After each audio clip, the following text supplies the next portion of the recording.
मैं मास्टरबेशन करती हूँ, मैं रबिंग करती हूँ, मैं फिंगरिंग करती हूँ, तो क्या शादी के बाद मेरे हस्बैंड को इस चीज़ का पता चल जाएगा? नंबर 1 क्वेश्चन, इससे रिलेटेड बहुत सारे क्वेश्चन हैं।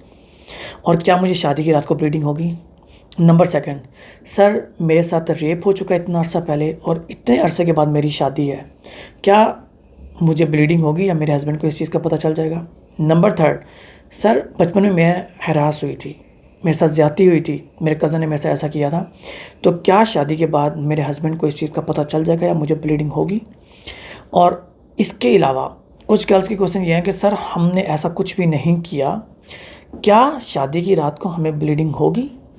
ये क्वेश्चन हैं, इनका आंसर इस वीडियो में कंप्लीट मैं कर दूंगा। नंबर 1 कि अगर आपके साथ रेप हो चुका है, ज़्यादती हो चुकी है, हैरेस हो चुकी हैं और उसके तकरीबन कोई 6 से 1 साल के बाद आपकी शादी है, तो आपकी वजाइना 95% अपनी जगह पर वापस आ जाती है, मतलब कि टाइट हो जाती है। नंबर 1। नंबर 2, ब्लीडिंग होना ना होना ये ज़रूरी नहीं है। साइंस की किसी किताब में ये नहीं लिखा हुआ कि 100% हर लड़की को ही ब्लीडिंग होती है। इस दुनिया में 60 to 70% गर्ल्स को ब्लीडिंग होती है और 30 to 40% गर्ल्स को ब्लीडिंग नहीं होती। उनकी बॉडी टाइप ऐसी होती है, या फिर क्या होता है कि आप अपनी यंग एज के अंदर खेल कूद या जंपिंग के दौरान आपकी हाइमन ब्रेक हो सकती है। 20%, 30%, 50% या 100% भी हाइमन ब्रेक हो सकती है, तो आपको ब्लीडिंग हो जाती है और आपको पता नहीं चलता, जिसकी वजह से शादी की रात को ब्लीडिंग नहीं होती। बिल्कुल किसी किताब में नहीं लिखा कि ब्लीडिंग होना ज़रूरी है। आप लोग क्यों, आपके माइंड में ये बात बैठ चुकी है कि शादी की रात को ब्लीडिंग होना ज़रूरी है? क्या अच्छा लगता है जो इतनी प्लेजरेबल नाइट है, इतनी इंटीमेसी वाली नाइट को आपको ब्लीडिंग हो? बिल्कुल भी अच्छा नहीं लगता। तो अपने माइंड से क्वेश्चन बिल्कुल निकाल दें कि शादी की रात को ब्लीडिंग होना ज़रूरी है, ठीक है? और नंबर 2, वो गर्ल्स जो कि फिंगरिंग करती हैं या रबिंग करती हैं, और अगर आप फिंगरिंग करती हैं, ऑफ कोर्स आपकी हाइमन ब्रेक हो चुकी है और आपकी वजाइना लूज़ हो चुकी है। जो सिंगल फिंगर यूज़ करती हैं या डबल, अब पेनिस का फॉर एग्जांपल पेनिस की विड्थ ये है और ये भी हो सकती है, ठीक है? आप ऑलरेडी फिंगरिंग कर रही हैं और उसके बाद आपकी शादी होती है, क्या आपके हस्बैंड को इस चीज़ का आइडिया नहीं होगा? क्योंकि आपकी वजाइना ऑलरेडी लूज़ है, आप फिंगरिंग कर रही हैं। जो एक टाइट वजाइना होती है और लूज़ वजाइना होती है, उसमें फ़र्क होता है। तो आप अब फिंगरिंग करना छोड़ दें, क्योंकि इस पे क्वेश्चन मार्क लगेगा, आपसे क्वेश्चन होगा इस चीज़ का अगर आपकी वजाइना लूज़ होती है तो। और ऑफ कोर्स आपको ब्लीडिंग भी नहीं होगी। नंबर 3, वो गर्ल जो कह रही है कि सर हमारे साथ हैरेसमेंट हुई है या रेप हुआ है, ज़्यादती हुई है, डिपेंड करता है कितना अर्सा पहले हुई है। और 1 साल में सब कुछ रिकवर हो जाता है। मोस्टली 95% वजाइना अपनी जगह पर वापस आ जाती है। वजाइना को हम एक इलास्टिक ट्यूब भी कहते हैं, जो इसके मसल्स होते हैं इनवॉलेंट्री स्मूथ मसल फाइबर्स होते हैं। ये इलास्टिक जिस तरह के हम छोड़ के वापस अपनी जगह पर वापस आता है, बिल्कुल वजाइना भी इसी टाइप की होती हैं कि अगर यूज़ हो रही है तो वो लूज़ रहेगी जितने यूज़ हो रही है। जब वो यूज़ होना, जब आपकी वजाइना यूज़ नहीं हो रही, तो वो अपनी जगह पर 95% तक वापस आ जाती है।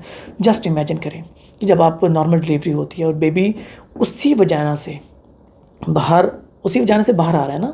अब देखिए बेबी का तकरीबन इतना ये वजाइना का साइज़ हो जाता है जब बेबी बाहर आता है, लेकिन वजाइना आने के बाद 6 to 1 ईयर के अंदर 85 to 90% रिकवर हो जाती है। और कुछ गर्ल्स की बॉडी टाइप ऐसी होती है जिनकी रिकवर नहीं हो पाती, तो वो सर्जरी करवा सकती हैं। अब ये सुन लें कि आप जो मैंने बताया कि इन तीनों क्वेश्चंस के अंदर जो भी आपके साथ हो चुका है, फर्स्ट ऑफ ऑल ब्लीडिंग होना बिल्कुल भी ज़रूरी नहीं है। तो ये बात अपने माइंड से निकाल दें कि ब्लीडिंग होगी या नहीं होगी। अगर आपके हस्बैंड इस पे क्वेश्चन मार्क लगाते हैं कि आपको ब्लीडिंग नहीं हुई, तो आप उन्हें बिल्कुल बता सकती हैं कि मुझे आइडिया नहीं है, नंबर 1। नंबर 2 कि यंग एज के अंदर खेल कूद के दरमियान मुझे ब्लीडिंग हो गई थी, इस वजह से हाइमन मेरी ब्रेक हो गई है, दैट्स इट। इसके अलावा जो आप क्या क्या कर सकते हैं, सबसे पहले अगर आपकी वजाइना लूज़ है या आपको कोई कन्फ्यूजन है, आप किसी अच्छी गायनेकोलॉजिस्ट के पास जाकर चेक करवा सकती हैं, उनसे जाकर मशवरा ले सकती हैं, एडवाइस ले सकती हैं। और अगर आप नहीं जाना चाहती तो सिंपल घर में आप क्या कर सकती हैं, नंबर 1 पे मैं रख रहा हूँ कीगल एक्सरसाइज, जो कि आपके पेल्विक फ्लोर मसल बल्कि पूरा जो आपका प्यूबिक एरिया है इसके मसल को स्ट्रॉन्ग करती है। नंबर 2, आपको अपनी डाइट बेटर रखनी है। नंबर 3, आपको अपनी स्लीप बेटर रखनी है। नंबर 4, एक्सरसाइज मैं स्ट्रेंथ ट्रेनिंग की बात कर रहा हूँ, वेट लिफ्टिंग की बात कर रहा हूँ। और आपको अपनी वॉक एक एक्टिविटी है, वो भी करनी है, स्ट्रेंथ ट्रेनिंग भी करनी है, अपनी स्लीप 7 to 8 आवर्स की स्लीप भी लेनी है, अच्छी डाइट भी रखनी है। और मोस्ट इम्पॉर्टेंट कि जो आपका स्ट्रेस लेवल है उसे आपने 20% तक रखना है, इससे ऊपर नहीं जाने देना। अपनी एंजाइटी, अपनी स्ट्रेस को कंट्रोल में रखें। अगर आप कंट्रोल में नहीं रखते, जो आपके हार्मोन्स इम्बैलेंस होते हैं जिसकी वजह से आपकी बॉडी में सब इश्यूज़ आते हैं। हमारी body is full of hormones है। आपका एस्ट्रोजन लेवल, आपके प्रोजेस्टेरॉन अगर ये डिस्टर्ब होते हैं तो बहुत सारे इश्यूज़ आपके साथ हो सकते हैं।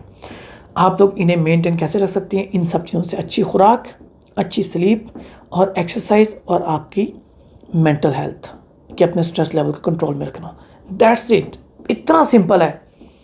आप लोग पता नहीं क्या टोट के यूज़ करने हैं, कुछ कहते हैं सर हम फटकरी वाला पानी यूज़ कर रही हैं, हम फटकरी यूज़ कर लें, सर बाज़ार से पाउडर मिलता है वो लगाने से वजाना टाइट हो जाती है, सर ऐसा होता है वैसा होता है। अगर किसी इंसान ने आपको छोड़ना है ना, वो छोटी सी बात को ढूंढ कर आपको छोड़ देगा। और जिस इंसान ने आपके साथ ज़िंदगी निभानी है, चाहे आपसे बहुत बड़ी गलती भी हो चुकी है पास्ट में, तो वो आपको माफ़ कर देगा। Simple is that. आप लोग अपनी ज़िंदगी को इतना मुश्किल में डाल देते हैं, यही सोच सोच के मेरे साथ ऐसा हुआ, क्या होगा? कुछ भी नहीं होगा। क्या होगा? कुछ भी नहीं होगा। जो होना होगा हो जाएगा, दैट्स इट। तो आप लोग अपनी मेंटल हेल्थ को बेटर करें। आप लोग ना किसी अच्छे मोटिवेशनल स्पीकर है ना, उन्हें सुना करें ताकि आप में मोटिवेशन आए। हमारी कौम बिल्कुल मोटिवेशन एंड है, दी एंड हो चुका है सोशल मीडिया ने। इस सोशल मीडिया को आप अच्छे वे में भी यूज़ कर सकते हैं, बुरे वे में ना यूज़ करें। इसके ऊपर आप मोटिवेशन ले सकती हैं। लेकिन जो वीडियोज़ आती हैं कि शादी की रात को ब्लीडिंग नहीं होगी तो ये हो जाएगा, हस्बैंड ने उसे डिवोर्स दे दी, ऐसा हुआ, ये सब आपके माइंड को, आपकी मेंटल हेल्थ को डिस्टर्ब करते हैं। उम्मीद करता हूँ कि मैंने आपको हर चीज़ एक्सप्लेन कर दी होगी। और अगर फिर भी आपको कोई इशू है, मुझसे क्वेश्चन कर सकती हैं।